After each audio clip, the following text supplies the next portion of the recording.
सुबह का समय था। माँ चिड़िया के दोनों छोटे छोटे बच्चे अपने बिस्तर में सोए हुए थे। तभी गुड़िया की आँख खुल जाती है और वो सीधा रसोई घर में जाने लगती है। अरे आज तो मुझे बहुत तेज भूख लगी है, देखती हो माँ ने नाश्ते में क्या क्या बनाया हुआ है। गुड़िया एक एक करके सारे बर्तन देखती है तो वो देखती ही रह जाती।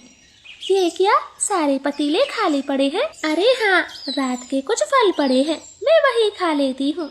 गुड़िया फल खाने को जैसे ही पंख लगाती है तभी मम्मा चिड़िया उसे रोक देती।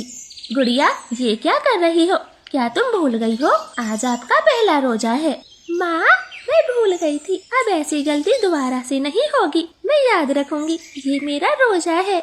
अच्छा हुआ जो मैं सही वक्त पर आ गई, वरना तुमसे अनजाने में कितना बड़ा गुनाह हो जाता। चिड़िया के पड़ोस में एक कौवों का भी परिवार था जिन्होंने रोजे रखे हुए थे। उठो गोरी उठो, कब तक सोओगी? क्या है कालू जी, अब चैन से सोऊं भी नहीं। गोरी जी, आज से रमजान शुरू हो रहे हैं, हमें रोजे रखने हैं, आप जल्दी से उठ जाएं। हाँ तो खाना पीना तो कुछ है नहीं, जाकर ही क्या करूंगी।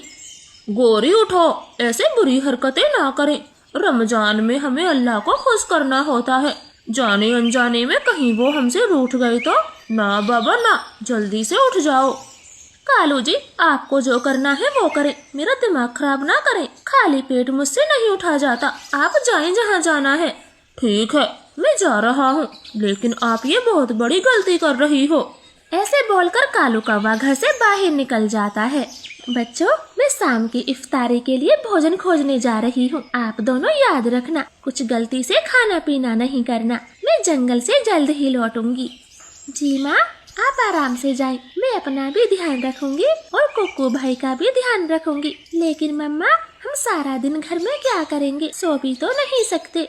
हाँ बेटा, बिल्कुल भी नहीं सोना है, मेरी कबड़ में एक किताब है, जब आपका जीना लगे तो वो निकाल कर पढ़ लेना और कुक्कू भाई को भी साथ रखना। फिर मम्मा चिड़िया घर से बाहर निकलती है। रास्ते से उसे कालू कौवा नदी किनारे मुँह लटकाए हुए दिख जाता है। कालू भाई, क्या बात है, आप उदास क्यों बैठे हो? कुछ नहीं चिड़िया बहन, बस यूं ही बैठा हूँ। मैं भोजन की तलाश को जा रही हूँ, आप भी चले, साथ साथ भोजन लाएंगे।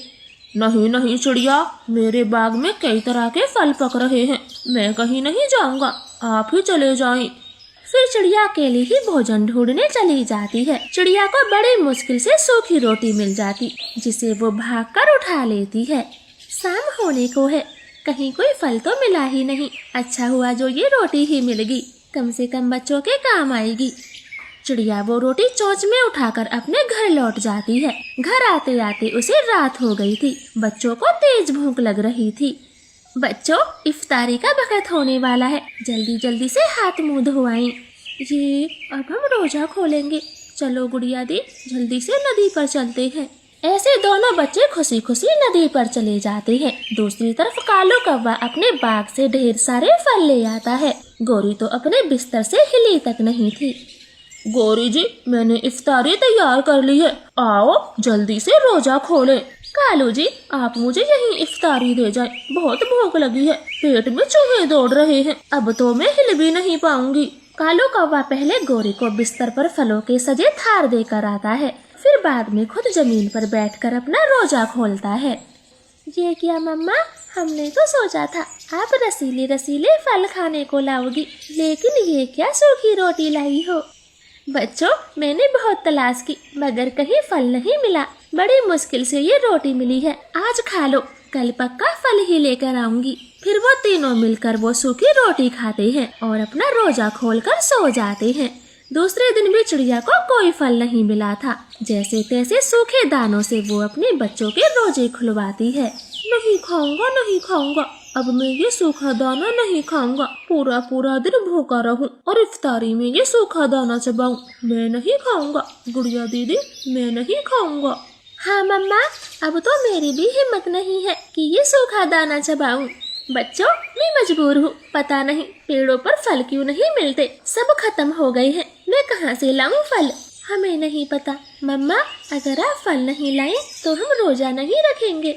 ऐसे कहते हुए दोनों बच्चे अपने बिस्तरों में लेट जाते हैं। वो एक दाना तक नहीं खाते। मम्मा चिड़िया बहुत दुखी हो जाती है और सोचने लगती है। याद आया, कालू भैया बोल रहे थे अब उनके बागों में फल पकने लगे हैं। मैं उनसे ही कुछ फल मांग लाती हूँ, वरना बच्चे अपना रोजा तोड़ेंगे तो सही नहीं होगा। फिर मम्मा चिड़िया रात में ही अपने पड़ोसी कालू कौवे का दरवाजा खटखटाती। दरवाजा कालू कौवा खोलता है। चिड़िया उससे कुछ फल मांगती है। कालू भैया, मेरे बच्चे 5 दिनों से सूखे दाने से रोजा खोल रहे हैं, क्या आप उनके लिए कुछ फल दे दोगे? चिड़िया बहन, आप अंदर आए, मैं बच्चों के लिए इफ्तारी देता हूँ। और हाँ, आप कल भी मेरे यहाँ से इफ्तारी ले जाना, फल बहुत सारे पके हुए हैं। चिड़िया खुश होती है और कालू कौवे के पीछे पीछे घर में चली जाती। तभी गोरी कौवी बोलती है, आ गई भिखारन फल मांगने। कालू जी, ये सारे फल मैं खाऊंगी, हमारे पास फालतू के कोई फल नहीं है। चिड़िया, तुम जाओ यहाँ से। चिड़िया वहाँ से चली जाती है। रास्ते में उसे अमीर तोता मिल जाता है, जो ढेर सारी इफ्तारी बांट रहा था। लो चिड़िया बहन, आप भी इफ्तारी लो, मेरे मामा के घर से बहुत सारी इफ्तारी आई है, आप भी ले लो। शुक्रिया तोते भैया, आपका बहुत बहुत शुक्रिया। इतनी सारी इफ्तारी देखकर मेरे बच्चे बहुत खुश होंगे, आपको खूब दुआएं देंगे। ऐसे चिड़िया खुशी खुशी अपने बच्चों का रोजा खुलवाती है। दूसरे दिन कालू कौवा फल लेने अपने बाग में जाता है, मगर उसके सारे फलों में मोटे मोटे कीड़े लगे हुए थे। ये क्या, सारे फलों में मोटे मोटे कीड़े लगे हैं? कल तक तो कुछ भी नहीं था, अब क्या होगा? थोड़ी देर में इफ्तारी का समय होने वाला है।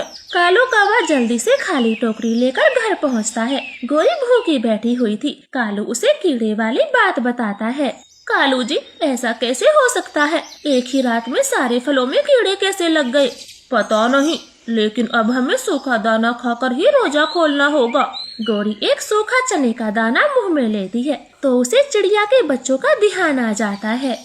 कालू, इस सूखे दाने से रोजा खोलना कितना मुश्किल है, और चिड़िया के बच्चे हर रोज इसी भोजन से रोजा खोलते रहे।